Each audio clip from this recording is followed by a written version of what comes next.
the good old Subaru Outback. It's an iconic model in Australia, and I think it remains as one of the best all-rounders that you can buy. It's still pretty cheap compared with some of the modern rivals where prices are just going up and up. This example's the Sport XT, so it's got the 2.4 turbo engine.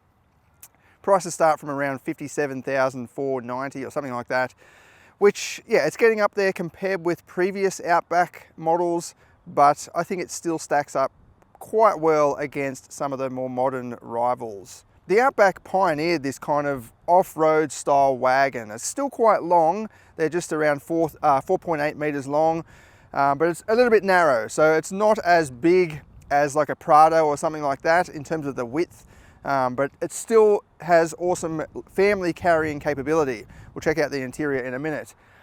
Just quickly on the design, it's got that rugged style of theme going on with the chunky side steps and cladding all around the wheel arches. The idea behind this is when you're off-roading and there's branches and things sticking out, the first thing that those branches hit are these black plastic things, so it doesn't scratch the paint. You've got it all around the front end as well. And in this case, it's all paired or contrasted with an interesting blue color. I don't mind it. I asked my wife, she said she doesn't like this color, but I reckon it's pretty cool. It's a bit different and it gives it kind of a modern theme, I guess. But then it's got these green little caps here, which kind of look like post-it notes, and some green badges. And green and blue don't really mix in the fashion world, they say, unless there's another color that breaks it up. And in this case, you've got the black that breaks it up. You've also got a black trim piece at the back, which is very JDM style, and then black badges. This is probably the variant I would go for. It's got a good mixture of luxury and comfort and a bit of sportiness. But we'll go for a drive in a minute. What I'm going to do today is, it's pretty ordinary weather, so we'll do some highway driving, and then I want to hit the dirt and do kind of a, not a rally test, but almost like a rally test, just on rough dirt roads, because I think nobody buys an Outback expecting serious off-road performance. They just want something that's a bit rugged. You can go up to a farm or something like that on dirt roads like that, and you've got the ground clearance and so on. Speaking of which, this offers 213 millimeters, which is pretty good for a wagon. Some utes, the 4x4 utes and so on, they offer about 220 millimeters, some of them. So yeah, it stacks up pretty good. The approach angle is not the best. It's got a pretty long overhang there. And the rear overhang, it's not the best compared with a more serious off-roader, if that's what you want. And the Sport variant wears 18-inch alloy wheels, although they look a bit smaller than 18s actually.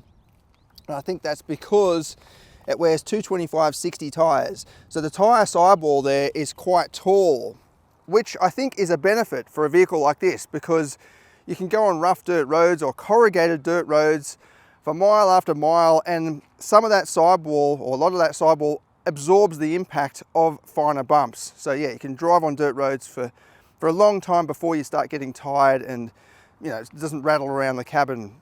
It also means if you're hitting country roads with potholes, that big sidewall can absorb the impact of a pothole better than a lower profile tyre. And you're less prone to get a puncture or something like that, or even damage to your rim. We'll have a quick look inside. I did film this the other day when it was nice and clean, so sorry about the dirtiness right now. It's just that it's been pretty bad weather. It's a nice interior, good fit and finish, good quality materials in most areas, nice seats, bit of side support there, and most of the dash features some sort of rubbery, soft or plastic trim, and including to the doors, even the side bit there, up the top. It's just really low down. You've got sort of harder plastic, but even the scratchiest plastic, it's still kind of got this softness to it. I think the cabin quality is, right up there with the best of them, certainly in the non-premium class. It matches some premium models that I've driven before. Nice steering wheel, contrast stitching there, nice size as well. 3-spoke, it's got some options there. I might just start it up for you. You've got your audio controls on the left here, and then your cruise control and your sport mode and so on the right. This has also got a heated steering wheel there too. The touchscreen is not my favorite, but it is nicely integrated into the dash. It's not just one of those screens that are stuck onto the dashboard. It's properly formed into the design. I like having these temperature controls exposed and the volume and tuning knob exposed. Just some of the climate control settings are a bit fidgety in my opinion. For example, I can't find a sync button, so you've got to program each side separately, as far as I know anyway. Tell me if I'm wrong, but there's nothing there. Oh, there it is, right there in the middle. So you can actually sync it. There we go. But yeah, just to get your fan speed, you can use the buttons down below here, but if you want to go into the finer details like air recirculation, you've got to have this pop-up menu, then you can access that. The rest of it, yeah, I like the widgets, the grid layout. It's just some of the menus are a bit weird. So you've got the car settings button here, which is great because you can access it quickly. But yeah, it just seems a little bit confusing at first at least. I think over the years, Subaru has added some of this stuff just to make it a bit easier, like the stop start. That's available right there. That car setting button, I don't think was there in the first generation of this vertical style screen anyway. That's where we can go in and check all of our vehicle dynamics and all your driving assistance features. I like to turn the lane keep assist off, and it does stay off sometimes, I find. Like the other day I got out in the morning and it was already off, but then other times it sort of resets itself. Then this part, you can go in again and turn off the lane departure warning, so it's a bit separate to lane keeping assist. Driver monitoring camera, you can turn that off as well, but that will reset as part of the regulations. And you've got your X mode, which is good for off-roading, kind of like a center diff lock, kind of. I'll put up a quote from Subaru explaining exactly what that is, but it's kind of like that. It basically tells the powertrain programming and the ESC programming that you're going to go off-road, so it kind of just sets it up to offer you the best potential. I'm not a fan of the piano black plastic everywhere because it just gets grubby and dusty very, very quickly. And there's not a lot of storage around the front here. You've got a little trough at the front, just big enough for a phone, kind of, but then you put your keys down there and they get lost at the front. And then you've got two cup holders. The cup holders are nice size. Actually got slightly different floor level there. But yeah, it'd just be nice to have a bit more space around here because this is all just wasted. And you do have a little tray on the passenger side so they can put their phone there, but it's a little bit small. You know, if you've got one of those big phones, it's gonna hang out and probably fall off pretty easily. Great driving position though. Subarus always have a good position, I reckon. You can lower the seat right down if you want to. I don't even have it at the lowest setting. Usually I do, but that's probably actually a little bit too low for me, a bit short. But yeah, definitely a perfect driving position. Plenty of adjustment from the steering column, in and out, up and down. I think most shapes and sizes will be able to find a comfortable position pretty quickly in this. And then up at the back here, a good amount of seat space. As I said, it's not really wide compared with some. Excellent leg room because of that length. Like even if that seat was a bit further back and I was a bit taller, you'd still have some room left over. Headroom is also good. It's comfortable back here too. Like this seat is slightly reclined. It just feels like an ideal family-sized vehicle. Just the width is probably the main thing. It's not the widest model out there. You do have a bit of a transmission tunnel down here as well, which kind of gets in the way. So I've got a few flies around here today because we've just had rain and it's stopped, so they all seem to come out. This example's got two different kinds of charging ports and seated heats on the outsides, and dual vents for the rear climate, so you can direct them to wherever you need to direct them to. I like these map pockets, or whatever you call these pockets in the back of the seat. So you've got actually 3 different sections, so the kids can put all their toys and knickknacks and all their biscuit crumbs and everything down in there, and you'll never be able to get them out. And up at the back, we've got a power tailgate and over 500 litres of boot space, which I think is, again, ideal for a family or something. It's not as big as some of those big 7-seat SUVs, but yeah, there's plenty of room there for weekly shopping or sporting goods or whatever. You can fold down the rear seats from tabs on the side, which is great to see. You've got little hooks and stuff everywhere. You've got a little netted section, 12-volt socket, and then the part of the Harman Kardon sound system there with more hooks. And you do actually have a spot to store the security blind under here. It all tucks in there. It's a bit tight, but all these panels lift up, and you can get that out. And what is great for touring is the full-size spare wheel under there. I think a full-size spare wheel is, you know, pretty much mandatory if you're planning to do long-distance touring around Australia. So it's great to see this has a full-size spare as standard. And then under the bonnet here, we've got a 2.4 litre turbo petrol flat 4 engine, the FA24. So it's kind of the latest engine family for Subaru, but it's not that modern. Like, it doesn't have 48 volt mild hybrid tech or anything like that, which is going to appeal to some people that don't want the electrified technology under the bonnet. It's just a straightforward but latest sort of technology. It's over 10:1 compression ratio, which is pretty high for a turbo petrol, and it does have direct injection and some other modern tech. 183 kilowatts and 350 Newton meters, which is okay. It's not impressive really, 183 kilowatts for a 2.4 litre. Most produce around 200 kilowatts these days, a 2 litre engine, so 2.4, but mostly the torque, 350 Newton meters, doesn't look good on paper compared with some of the other modern engines. A 2 litre these days can produce 400 Newton meters. So I don't know why Subaru's only got 350 out of this 2.4 litre engine. It's matched to a CVT automatic, which is annoying to me, but a lot of people don't seem to care. Like, for example, my dad drives around a CVT. I mean, at first he didn't like it, but now he's used to it, I guess. It just would be nice, I think, with a nice 7 or 8 speed automatic. I think it would improve, well, it would improve the driving experience for driving enthusiasts. But if you're not a driving enthusiast, you just want to do some touring and so on in a nice, comfortable, quiet car, then the CVTs are fine. But there have been some issues with reliability with some CVTs from some car brands. Got a top-mounted intercooler there with the intake. It doesn't have a bonnet scoop like a WRX, but it's got these intakes in the front here, which obviously feed through from the grille there. So it's basically like a bonnet intake, I guess, a bonnet scoop, I mean.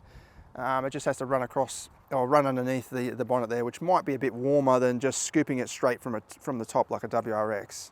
Fuel consumption is 9 litres per 100 kilometres. That's okay, again, 183 kilowatts.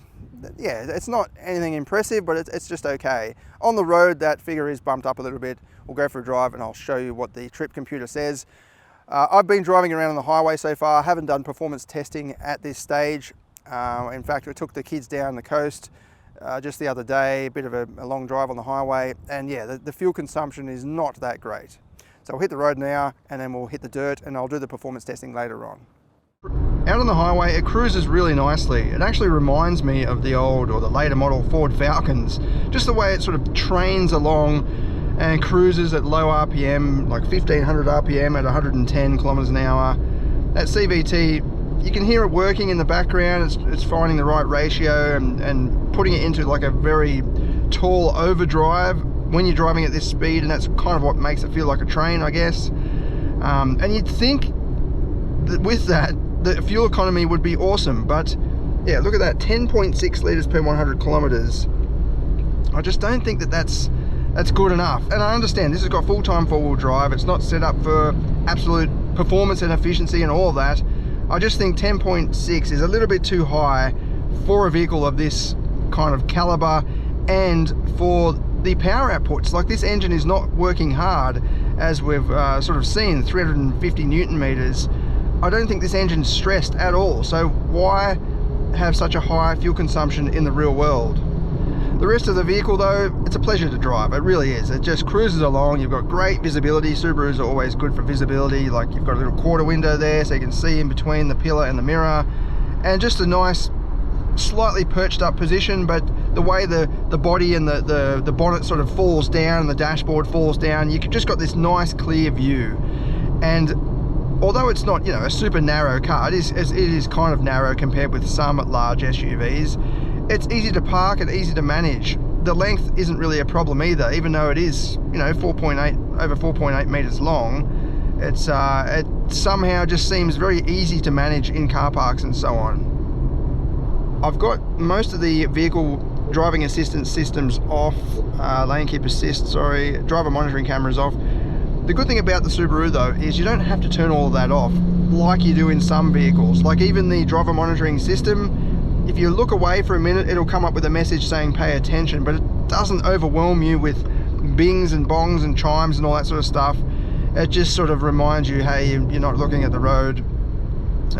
Again though, I don't like this driver monitoring camera technology. I don't think it's actually beneficial in the real world, but at least in the Subaru it's not over the top. as with the lane keep assist as well, you can leave that on easily, and it doesn't, you know, bounce you around all over the place.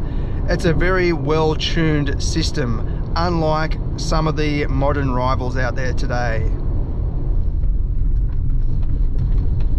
On dirt roads now, so you can see this has got some corrugations, little ripples in the dirt, in the surface, and this is maintaining good comfort and stability. Those tall tires take some of the impacts, even some of the potholes here.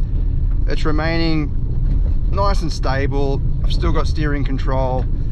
Yeah, it's really good. You could drive along a road like this for mile after mile.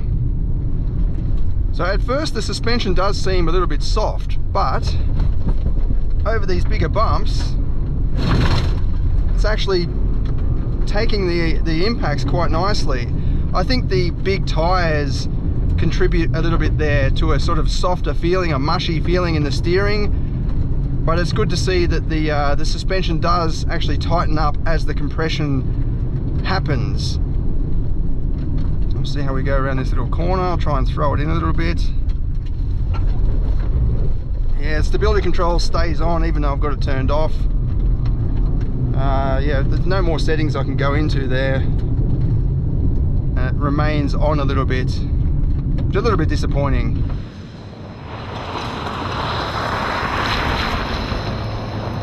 But yeah, I'm really surprised by this suspension. I thought it was going to crash and bang pretty easily. There's a little jump just here. Yeah, nice.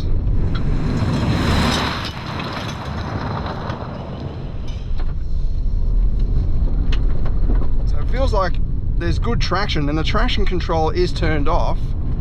It's just when it starts to slide, the stability control catches you, and it kind of, yeah, interferes a little bit. It's trying to save you at the end of the day, but for a rally pedigree, I don't think it's a good setting. You want to turn it off completely.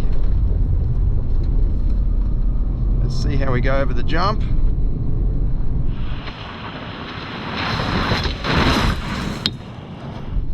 A little bit soft over the jump there, but not too bad considering this is a wagon. It's not really a heavy duty SUV or anything like that. Alright, I've got a bit of a puddle here.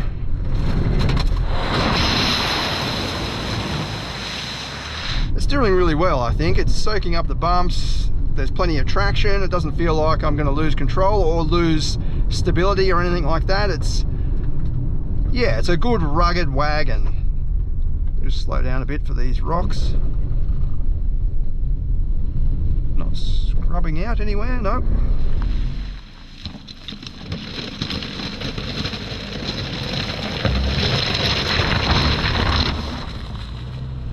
So 213 millimeters of ground clearance might not seem that much, but it's certainly enough to get you through conditions like this. Got a little water crossing down here. It's not deep or anything, but it would look good on video.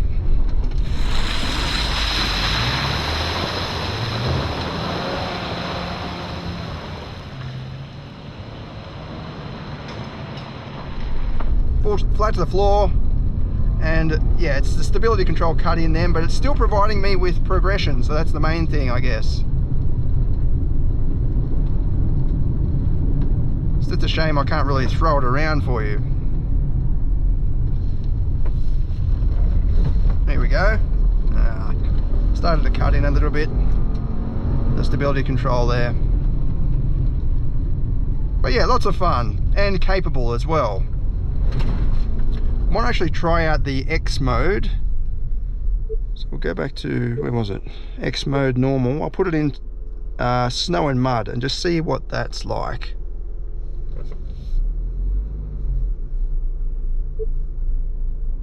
Now here we go. It's vehicle dynamics control has been turned off. It's blanked out completely. So maybe that's a little bit different, and it will allow some slip and play. I also noticed the hill descent control has automatically come on as well. Okay, it looks like the mud mode only works below 40 kilometers an hour, because as soon as I start to build up the speed, yeah, it goes back into the I mode, and X mode is turned off. See, then it's come back on again after I've dropped below 40.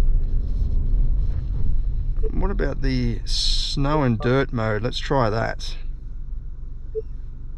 So that's still got the stability control turned off. Let's see if it will remain on after 40 kilometers an hour. Yeah, so it's really only meant for, you know, slow off-roading to campsites and so on, which, you know, in reality, that's what the majority of Outback drivers are going to do. They're not going to try and rally it around.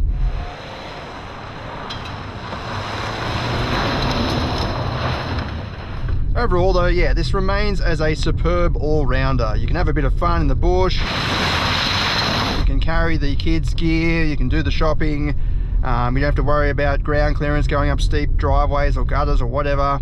I think this is going to appeal to those who want something a little bit old school, so it doesn't have any hybrid tech, it doesn't have the full digital dash or anything like that, it's still got some mechanical dials down there, and the touch screen, as I said, it's good in size, I guess. It's just lacking a little bit of depth, I suppose, and the graphics are a little bit basic.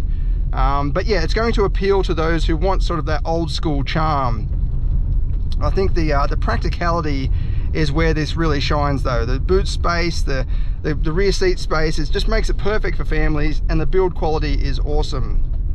It'll be interesting to see where Subaru goes next with the next generation Outback. Will it be able to retain a lot of this practical utility, or will it go for full hybrid and perhaps a little bit more road oriented? All right, let's head out now to the performance test and see what it goes like.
Okay, now I'll try one in manual mode.